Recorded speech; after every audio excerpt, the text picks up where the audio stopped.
Hello friends, இந்த வீடியோவில் என்ன பார்க்க போறோம்னாக்கா வரலாறுகள் எந்த மாதிரி இருந்தாலும் சரி நாங்கள் வெற்றி பெற்றே தீர்வோம்ன்ற மாதிரி செம்ம மாசான ஒரு வெற்றியை இந்தியன் அணி பதிவு பண்ணியிருக்கு. நியூசிலாந்துக்கும் இந்தியாவுக்கும் இடையிலான முதல் ஒரு நாள் போட்டி நேம்பியர்ல இன்னைக்கு நடைபெற்றது.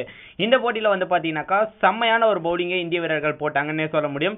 கிட்டத்தட்ட பார்த்தீங்கன்னாக்கா நியூசிலாந்தை இந்த போட்டி ஆரம்பிக்கிறதுக்கு முன்னாடி அதிகமாக ப்ரெடிக்ட் பண்ணது என்னன்னாக்கா நியூசிலாந்து வீரர்கள் மிக சிறப்பாக ஆடக்கூடியவர்கள், கண்டிப்பா இந்த மேட்ச் இந்தியாவுக்கு டஃப் இருக்குன்னு பார்க்கப்பட்டது. பட் இந்தியன் அணியோட பவுலர்கள் அது கச்சிதமா முடிச்சு 157 ரன்களுக்கெல்லாம் ஆல் அவுட் பண்ணியிருந்தாங்க.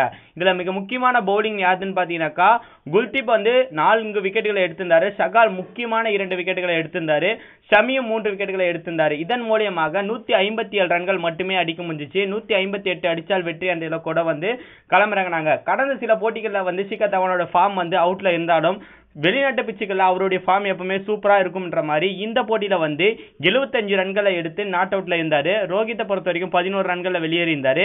விராட் கோலி 45 ரன்கள் அடிச்சிருந்தாரு. 51 13 ரன்கள் அடிச்சிருந்தாரு. கிட்டத்தட்ட பாத்தீங்கன்னா 8 விக்கெட்டுகள் வித்தியாசத்துல இந்தியன் அணி மாசான ஒரு வெற்றியை பதிவு பண்ணிருக்காங்கன்னு சொல்ல முடியும்.